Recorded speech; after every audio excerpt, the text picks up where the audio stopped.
আচ্ছা, তুমি তো ডাক্তার, তোমার একটা কথা বলি। আমি আজ থেকে 12 বছর আগে উপরের কানের পাতা পুড়েছিলাম, বুঝলে? তো সেখানে কিছু তখন হয়নি, প্রায় 3 বছর কিছুই নেই। আমার হাজবেন্ড দুটো কানের সানিয়া মির্জা বালি এনে দিয়েছিল, পড়েছিলাম, বুঝলেন?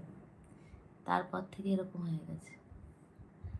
কান বাইরে অপারেশন করেছি, সার্জারি, লেজার মেশিনে অপারেশন করেছিলাম,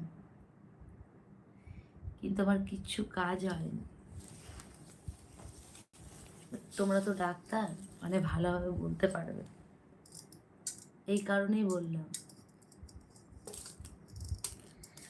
এমন কি কোনো ওষুধ আছে, যা ট্রিটমেন্ট আছে যেটা কমতে পারে?